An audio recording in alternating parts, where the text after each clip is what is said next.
what role do we play into this? By outcasting them, by being rude to them, being mean to them, by not showing them the same love and respect that we do normal people.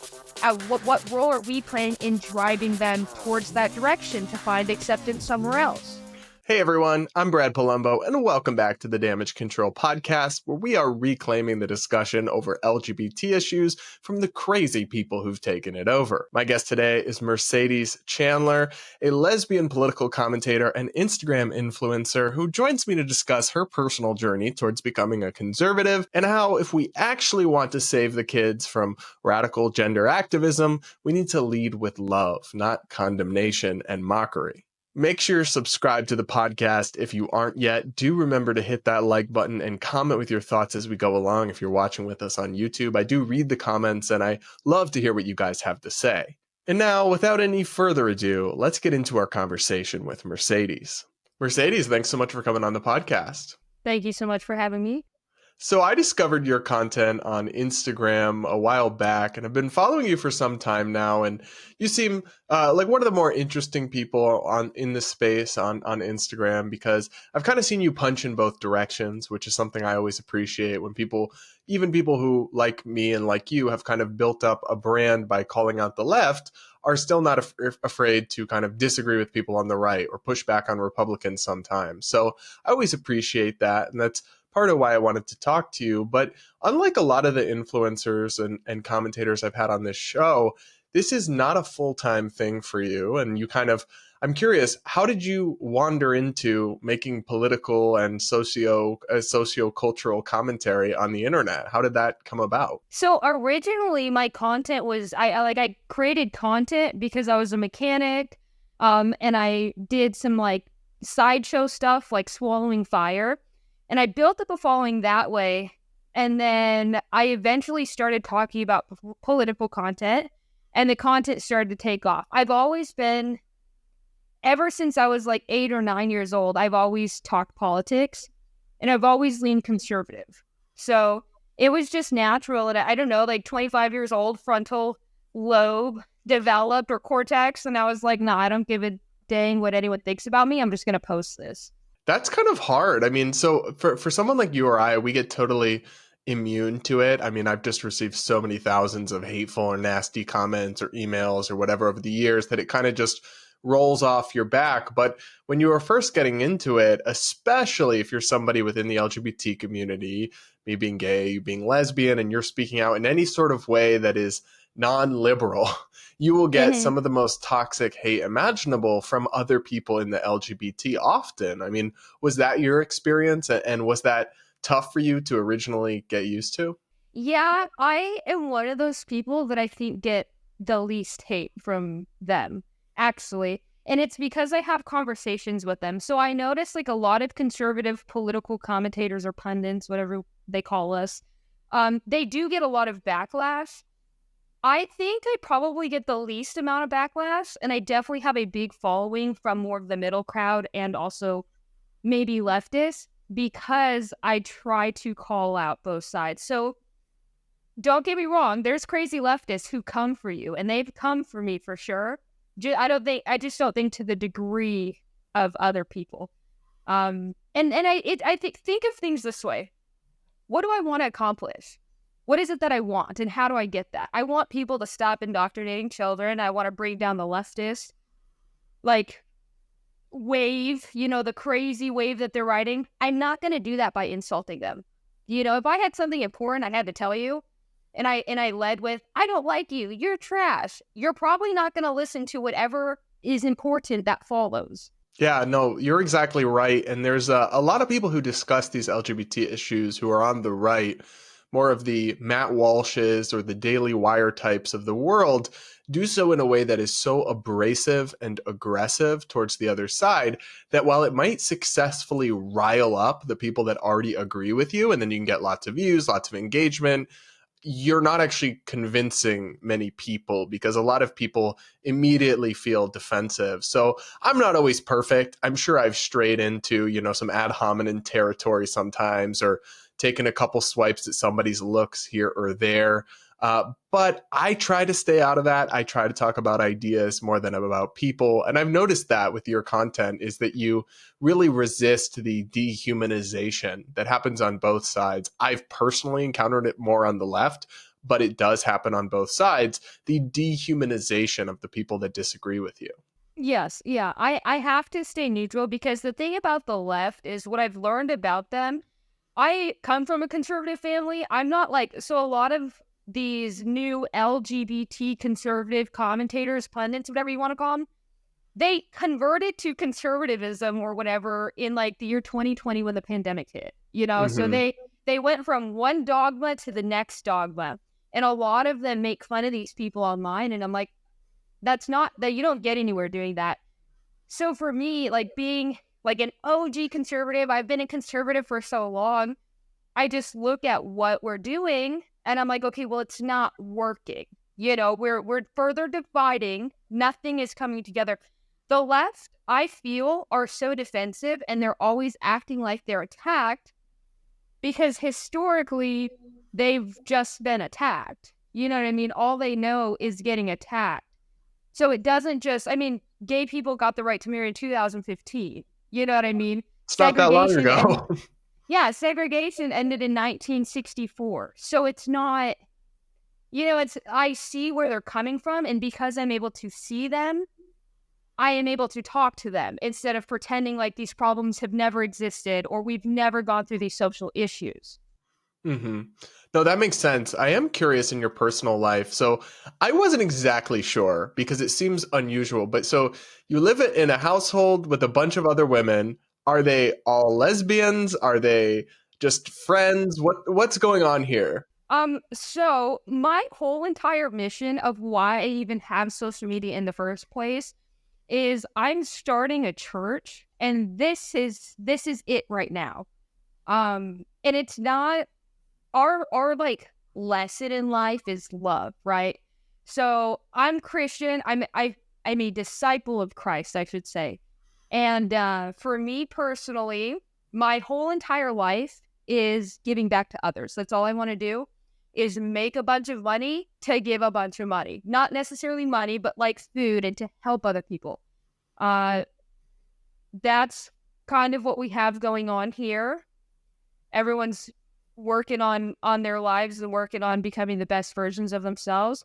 We're also more like an entrepreneurial house as well, just all figuring out how to stack cash, make a bunch of money, and take advantage of our resources.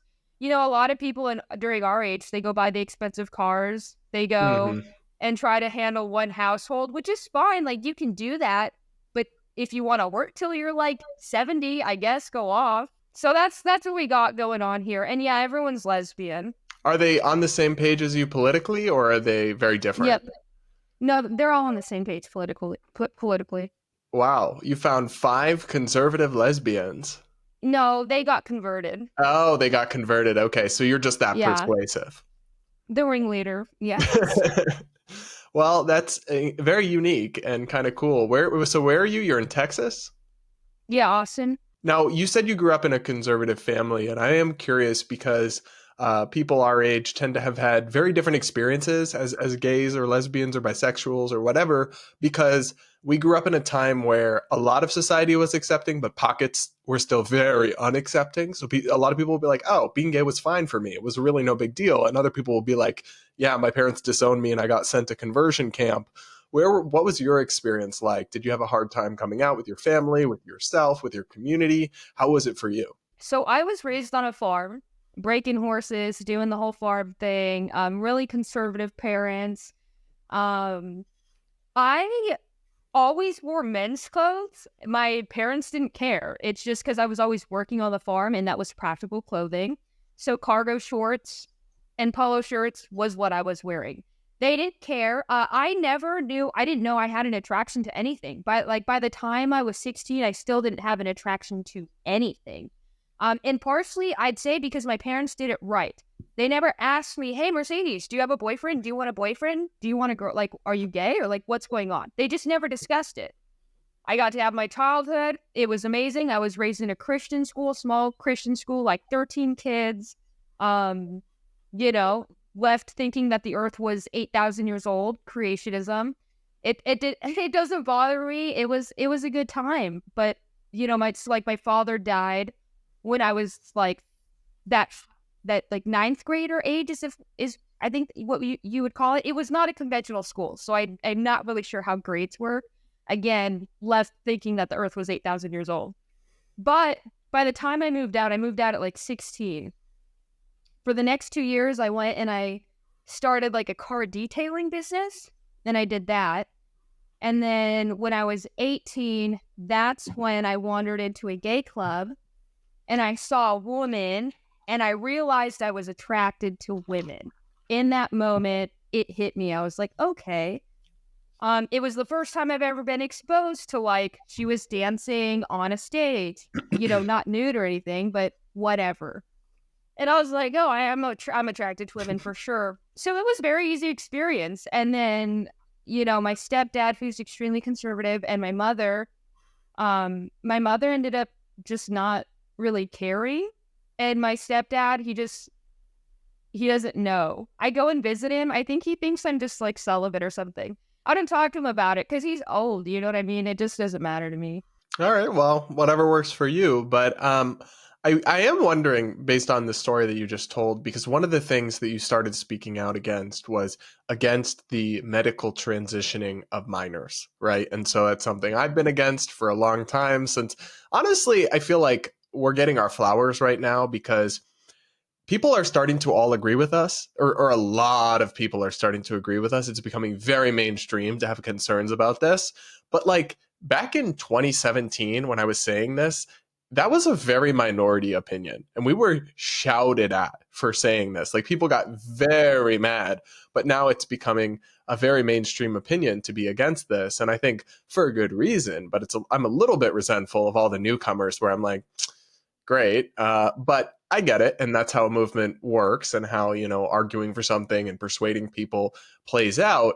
But I am curious if there's a personal connection for you to that issue. Like, do you think you said you wore boys' clothes? Were you a more masculine child? Do you worry that if you had like woke parents in California somewhere, they would have taken you to a libbed out psychiatrist who would have told you that you were trans at 10 or something? Is that something you've thought about? Yeah, 100%. Like if I was born in California to some crazy parents, yeah, I would be.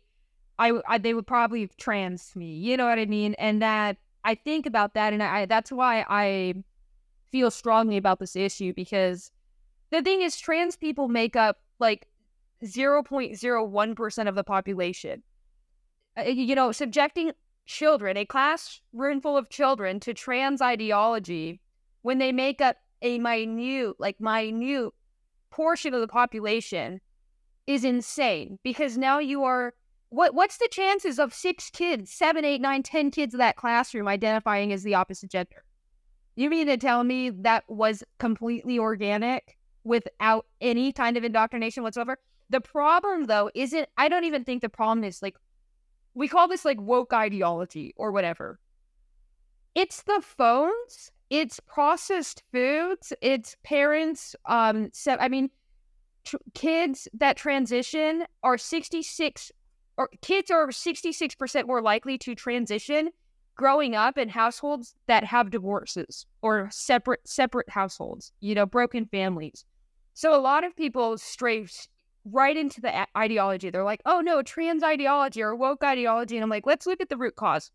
Right now we have Elon Musk. What's the connection to son that was.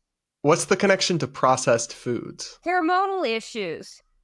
Okay. Hormonal issues. So we have processed foods causing hormonal issues.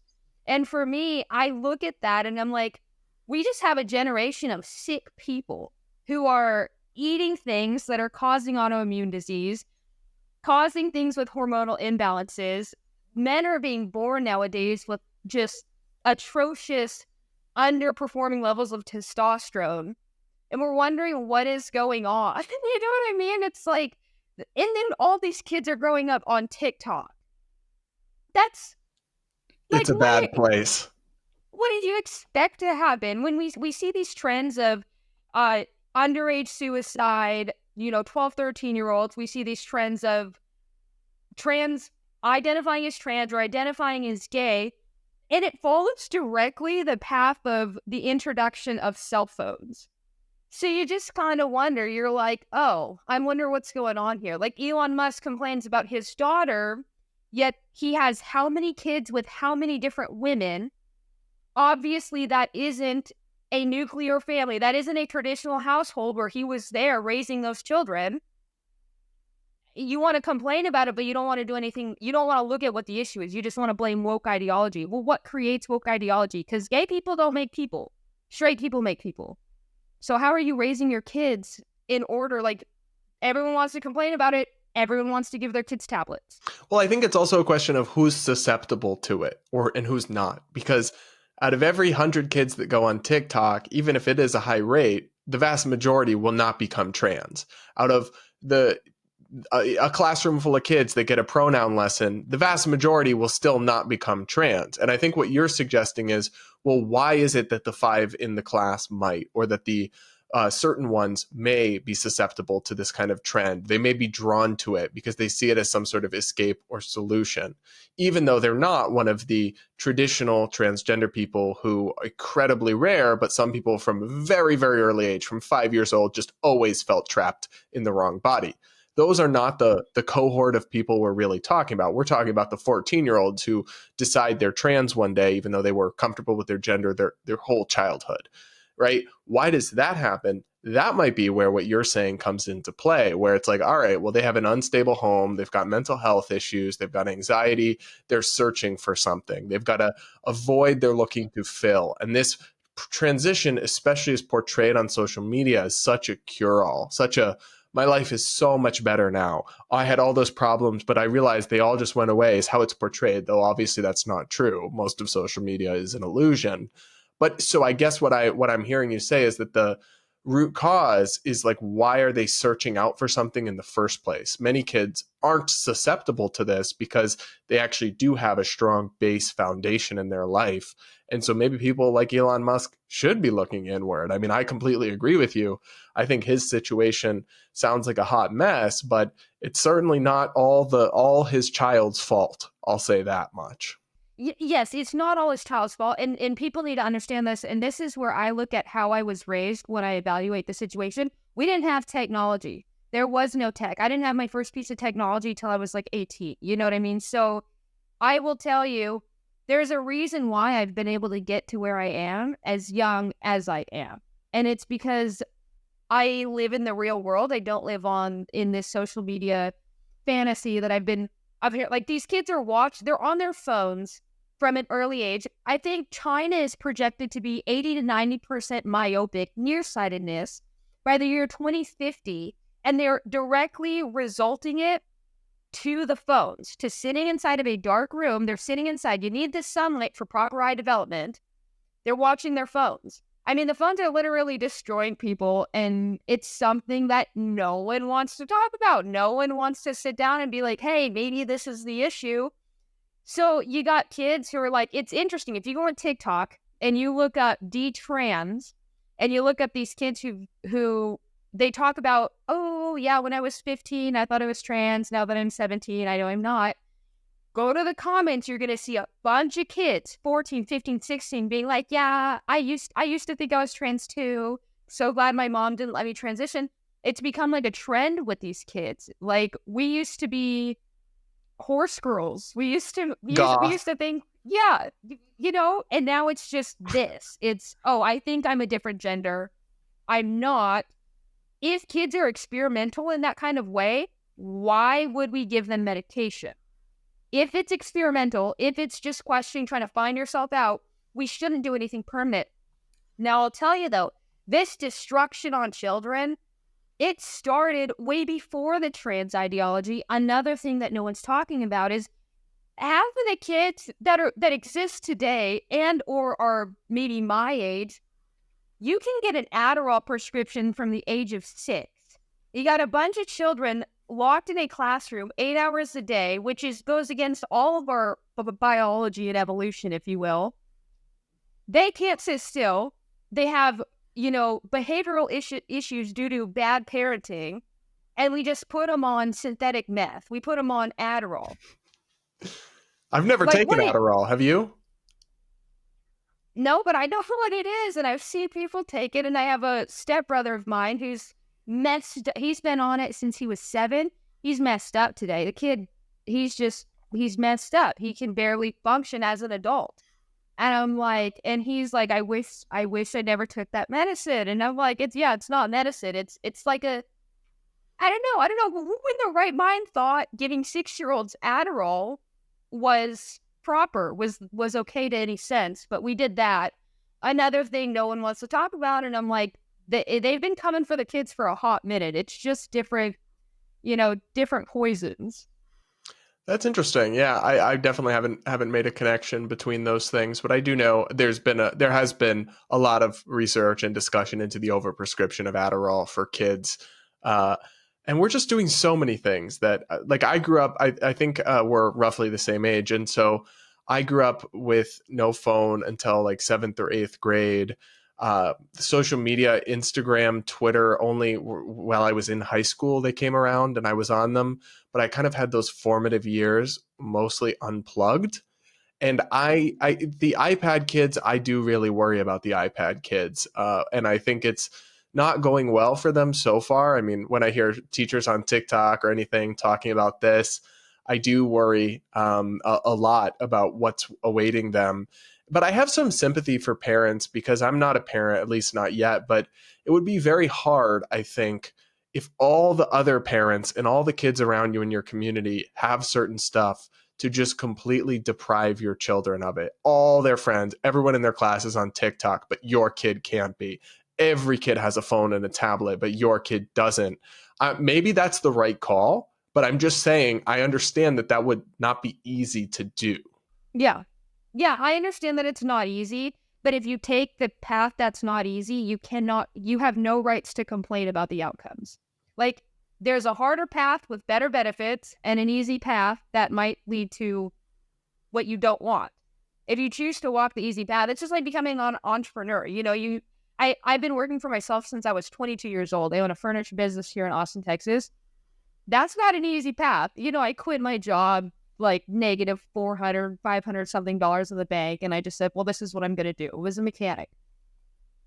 Not an easy path, the better outcome. Sometimes you have to stray from the easy path to get the best results. And that's on true free thinking.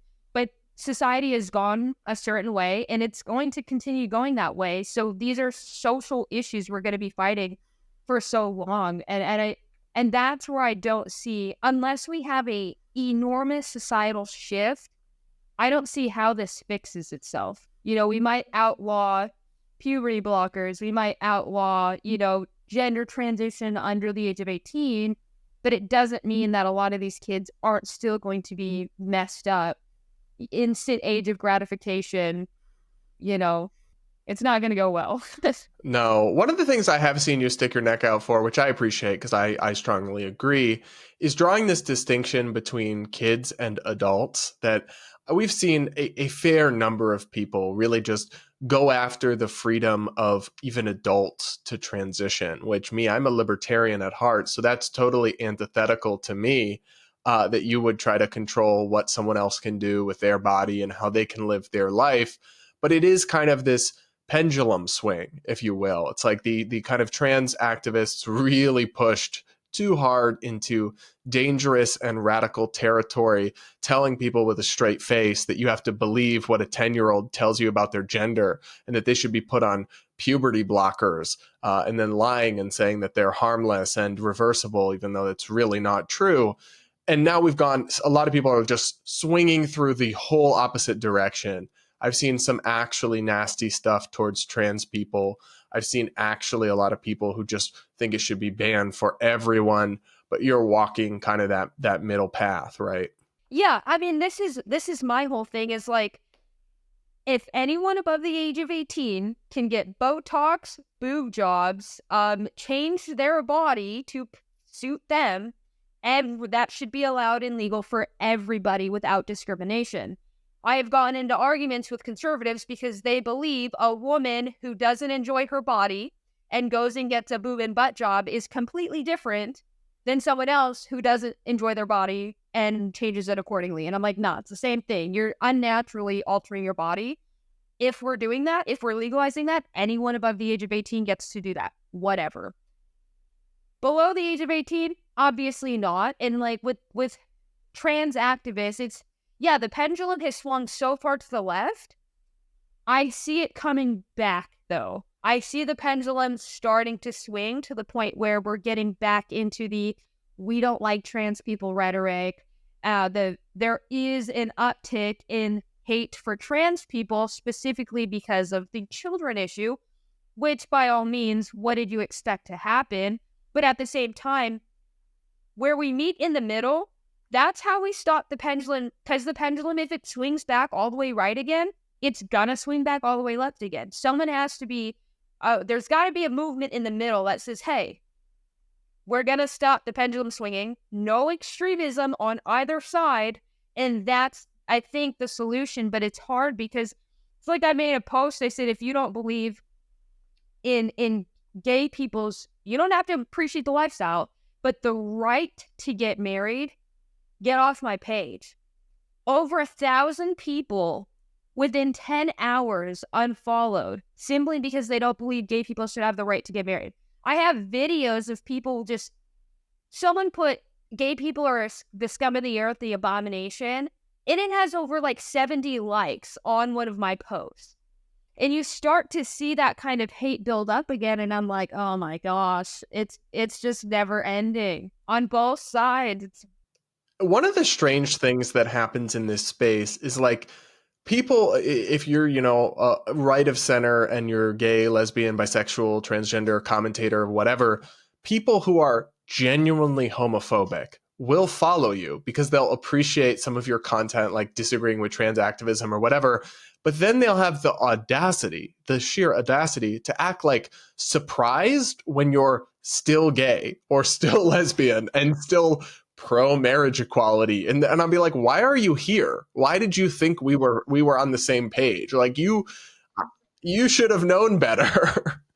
Yeah, it's deafening. I look at it and I'm like, what did you think you were getting into? You followed this. What did you think Well, was to be going to honest happen? with you, maybe they thought that we were just like the grifters among us who become the black conservative, and then all they ever do is denigrate black people, and they never stick up for black people whatsoever, or the gay people who are, I'm a gay Republican, and all I ever do is shit on gay people, and I never stick up or push back on any Republicans ever. Maybe they thought that was us, and they played themselves. Well, the problem is there is a lot of pundits nowadays. There are a lot of gay pundits out there who are only toting the right line. Yep. I mean, there's a bunch of them out there right now who are trashing gay people on the internet. One of my things that frustrates me the most is seeing them post like videos reacting to like children being weird on the internet. We have children acting like furries. We got like, 14, 12, 13-year-olds, whatever, just acting weird, whatever. They're kids. They're gonna act weird. I don't know what you were doing at 12 or 13, but I definitely thought I was a wolf at one point. So, I mean, and I wasn't surrounded by any of this ideology. I was just a weird freaking kid. I mean, I don't know, and they take them and they make examples of them on the internet and laugh at them and encourage everyone in their comments to further the make funnery, the bullying. And I'm like, that stuff I can't stand. Like, if you're going to go after the parents, that's cool. If we're leaving the kids alone, we're leaving all the kids alone, not just the kids that you see fit. Just because you think this kid is doing some wild stuff on the internet, no. And it's almost got to the point where a lot of these conservative pundits who are gay are venturing into the bullying territory. Now, someone who was on the news for being bullied growing up, like, I can't stand it. I cannot stand taking people and berating them on the internet, and it's something that when I first got into this, I might have done like once or twice because I knew it worked. And then I was like, nah, that's not you, Mercedes. You don't, I don't even care if you're an adult. Like, I'm not coming after your looks simply because this is America and you have the freedom to look however you want. Yeah, I I will just say, can't build a so platform on it. I do reaction content sometimes. I don't think I've ever reacted to a child, like someone underage. I guess in some cases it's kind of hard to tell. They could, like, if they're college student or if they're like 17, 18. But I've certainly never knowingly reacted to someone underage saying something stupid and putting them on blast. I would not do that. And then when I do react to stuff, I think at the beginning I used to, like you said, because it is a path to get, and I love her, but like Blair White roasts people's looks. It's very funny. But I don't believe in doing that because I want to talk about the substance of what they're saying. And so I try to, when I react to videos of crazy people, say like, okay, well, what they're saying is bad, not like, LOL, look how fat you are, or girl, shave your mustache. Like those kinds of things to me, while they can be funny and they can be entertaining, are not really ultimately particularly constructive. And the other thing is that if somebody who disagrees with you is stumbling upon this content, it makes them feel defensive and less open to hearing what you have to say. Exactly. Exactly that. 100% that. I will tell you.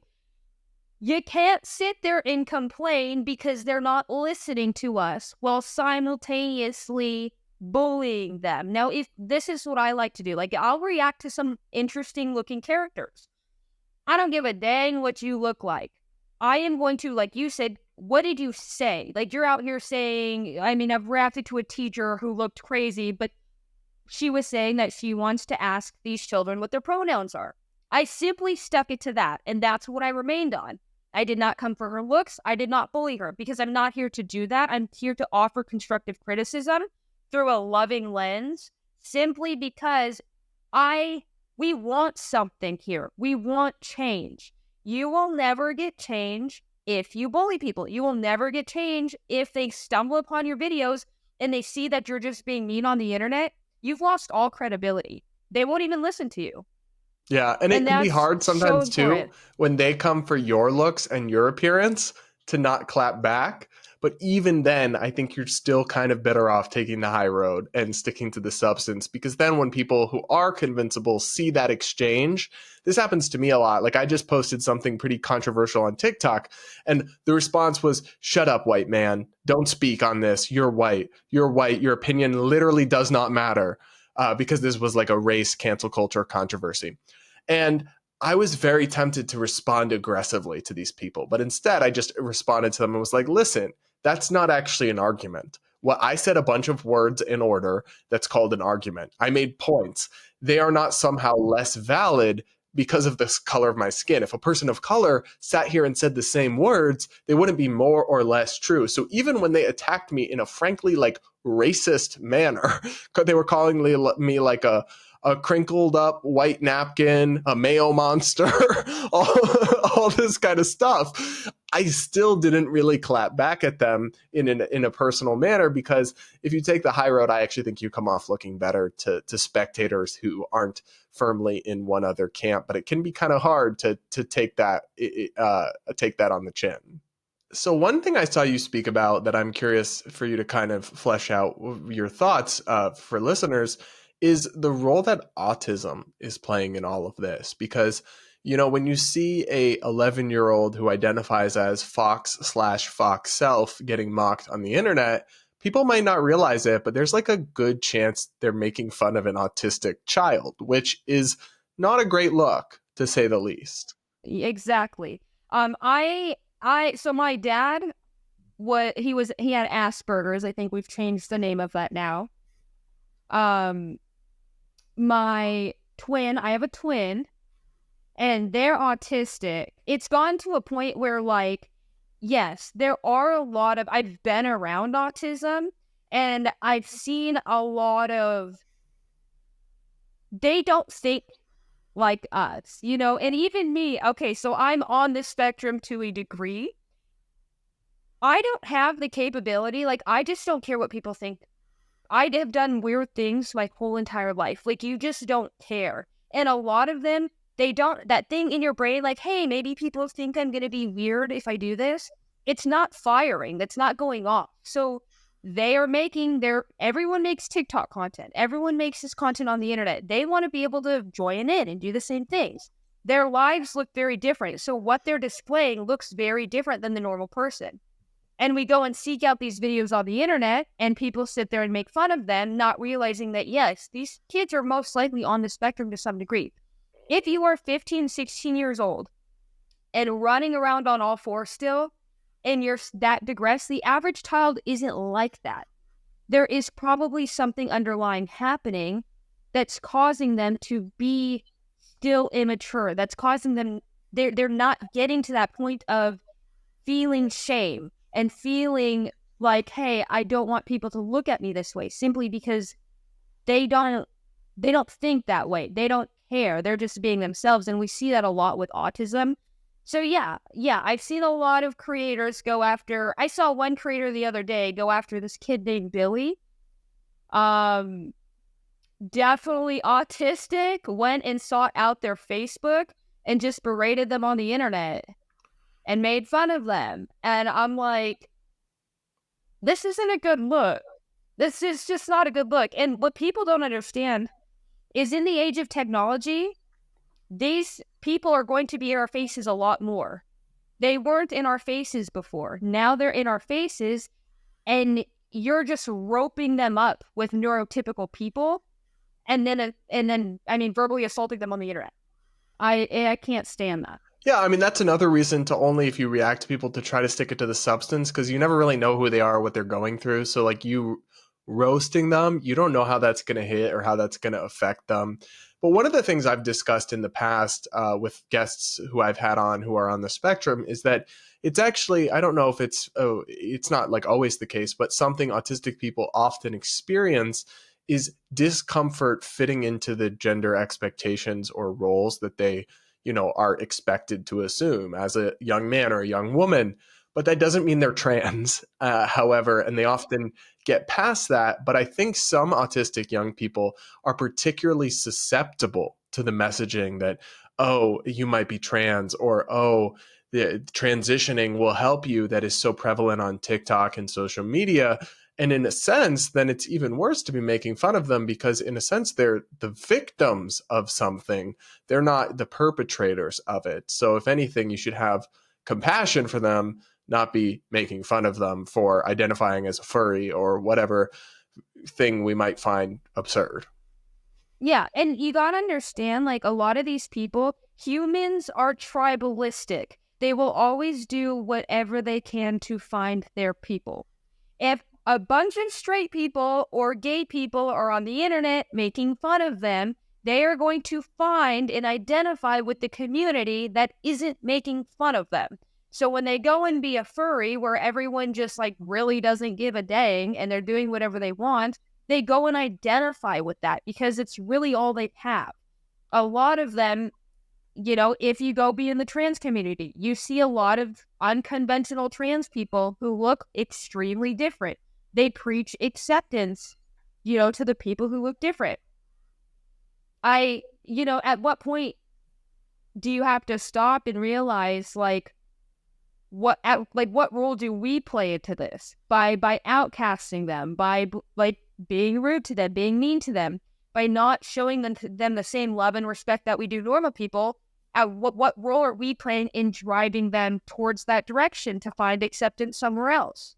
Yeah, I agree. I actually think the Olympics have given us an interesting example of this. And I've only followed it loosely, so I might get some of the facts wrong here. But a bunch of people were essentially bullying a very masculine looking rugby player who is a woman, who is not trans, is not intersex or anything, and like transvestigating this person, saying this must be a dude, look at his shoulders. And it's actually just a woman who is muscular and strong, right? Because she plays rugby, and then has, Are you talking about Leona? Yeah, so I'm talking about Ilona Mayer, the rugby player, who got a bunch of hate online from people saying she must be a man, or look at the jawbone, or look at those shoulders. And it's like, dude, if your ideology is that trans people aren't valid, that, being more masculine or being more feminine doesn't mean you're actually the opposite gender, then you have to have space and respect for people of a certain sex that don't fit into gender stereotypes, not tell them that they must secretly be a man. It's like, The tribalism has overrode people to where they're not even being consistent, and they're just being cruel, even in ways that actually cut against their underlying arguments. It's wild. I say this all the time. It's like, for me personally, that straight people got to understand, or conservative, like straight conservatives, I don't know what you want to call them, they need to understand their role, the role they are playing in forcing trans ideology. When you have a little kid who is more feminine, I don't know if you've ever seen those kids with, like, you just knew they were going to grow up to be fruity. When you have a kid Yes. like that, yeah, they exist. You just, like, I don't know, they just come out like that. When you take that child and you have a father be like, "You're not a man. You're acting like a woman. You're acting like a woman. This is what women do." What do you think is going to happen? They're not going to identify as a man because you told them that they couldn't be a man, that how they are naturally was nothing like a man. They run away to being a woman. And this is where I get into arguments with conservatives, is they want to absolve themselves of any of the responsibility. And I'm like, when you sit there and beat your 10-year-old kid, I had a cousin that was a result of this, that they are masculine enough or whatever, into the point where they transition into something else because they're simply running away from it. Mm-hmm. And then you're going to be mad at them for doing that and reject them for doing that. And it's like, I completely agree. It really bothers me when people who are completely anti-trans are also lack compassion or respect for people that are gender non-conforming in their actual sex. Like, well, which is it? What are these people supposed to do? How are they supposed to fit in? And especially, one of the things I've pushed back against very strongly is the cult-like notion of non-binary. This idea that, somehow there's this third nebulous identity where you're neither male nor female simply because you don't conform to stereotypes. I've always said, no, that's ludicrous. A female can just be androgynous in different ways. It doesn't make them not a female. It doesn't make them not a woman. But when you have some conservatives being like, yeah, that person's not womanly enough, they're not a woman, it's like, well, hang on here. Now you're undercutting our argument against the woke stuff because you're actually confirming their premise when you go and you're intolerant in that particular way. Yeah, I'm not going to lie, like, bringing up the boxer or the Olympic situation, I had a major problem with the fact that Imani is, I think, her name, got drugged the way she did. Because the headlines that initially came out was that this was a trans person, okay? The conservatives ran with that, and then they changed their tune to biological male. My frustration with this is we have had intersex people playing in the Olympics, okay? I am not here to argue, does the genetic advantage, disqualify her from playing? I don't care about that argument. I care about, you do not drag someone on the internet and call them a biological male and call them trans when they're like not. If you want to go down the XY chromosomal path, you have to understand that this is someone who was born a woman, okay, accepted as a woman, raised socially as a woman. We see pictures of her in pink clothing, butterflies in her hair, okay. She was raised rural in a conservative country where being trans is illegal, being gay in general is illegal. Just raised up a woman, and they are applying a westernized lens to the situation and pretending like it's Leah Thomas. And that the Conservative Party loses so much credibility when they do that. No one wants to listen to the people spouting that. Because if you take this from a simpleton perspective and you're just like, what's a biological man beating women? No, that's not at all what this is. This is a much more complex issue. If you want to argue genetic benefits, that's fine. Okay. Look at we had a video come out today of track stars in the Olympics, 5 black women in front, huge gap, like 5 or 6 white women in the back. Simply because all the black women had biological advantages. They did. They have fast switch muscles over the white women. We saw the biological advantages at display there. So it was just this idea of trashing her on the internet as a transgender person, the misinformation that was spread. That made me so mad. Yeah, it's a unique case because that individual has a rare intersex condition or a DSD, a difference in sexual development disorder or something. And it's incredibly complicated, but it does appear that that person has XY chromosomes, but this is not a trans person, right? This is somebody who has the outward genitalia of a woman, but has internal testes and male. Like, it's a very rare genetic thing. But people were so quick to just jump on it as a culture war. And the right wingers are like, look at this trans man beating up these women and just attacking this person, when the situation actually has a lot of nuance and is pretty complicated. Like, do I think that people with XY chromosomes should be able to participate in Olympic women's boxing? No. Is this person Aaliyah Thomas? Also no. And then, on the other hand, you had the left saying this person is a woman, is biologically female, and just totally dismissing the fact that they were specifically ruled out by an international boxing organization for failing a chromosomal test, right? That they have XY chromosomes. They're like, no, this is a woman, always been a woman, woman's on the passport. And it's like, well, it's also more complicated than that. So if you actually tried to discuss this, people have actually asked me on my YouTube channel, this will probably be the first time I actually discuss it, why I haven't covered this. And it's like, I was waiting for some facts. I wasn't about to jump on the speculation train, because when I first saw the video of the boxer beating up the female from Italy, and like the woman from Italy like quit after like 40 seconds and said, I've never been punched so hard in my life. I was Googling, unlike most people, I actually check stuff before I post it. So I Googled, is so-and-so trans? And all that came up was like, not a clear yes. It was like, well, this person has failed a gender test, but has female on their birth certificate. And I wasn't sure what the situation was, so I didn't speak on it.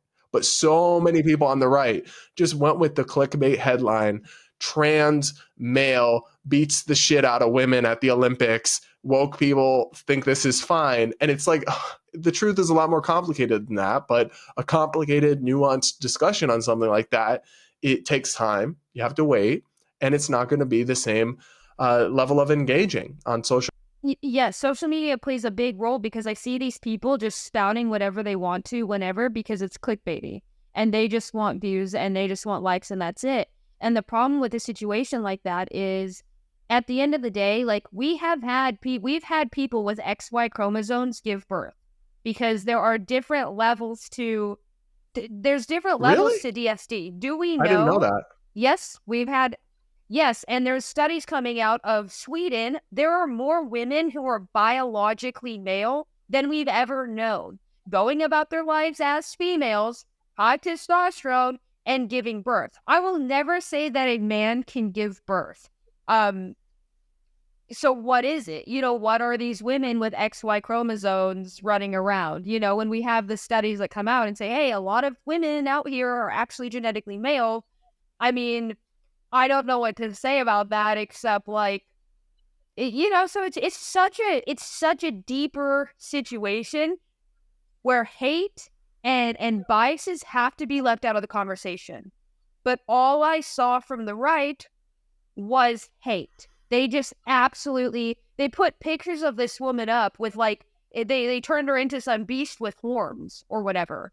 And that's crazy to me. And that's when I sympathize with the left. And I'm like, no wonder they act the way they act, because all they see is the left going after people like this for no reason. And that gets to a point where Or the right, yeah, rather. the right go after people like this for no reason. And I just don't know what to say. I'm like, conservatives, dear conservatives, if you want your point to be heard, if you want to make ground, you have to stop making fun of people. You got to lead with love, because these people constantly feel attacked. And then when you attack them, why do you think they're not listening? All right. Well, Mercedes, there's so much more we could get into, but I really appreciate you coming on. We'll have to have you back sometime. You are a very interesting person with lots of different thoughts on different topics. So I feel like we could talk all day, but we don't have all day, unfortunately. So thank you so much for coming on the podcast, guys. I will link to Mercedes' channels in the description below. Go check out her content, and thanks again for coming on. Thank you, guys. All right, everybody, that's a wrap for this week's episode of the Damage Control podcast. Thank you so much for joining me for this fascinating and wide-ranging conversation. Do remember to hit that like button before you go if you're watching us on YouTube, and do comment with your thoughts. I do read the comments, and it's always really cool to hear what you guys have to say.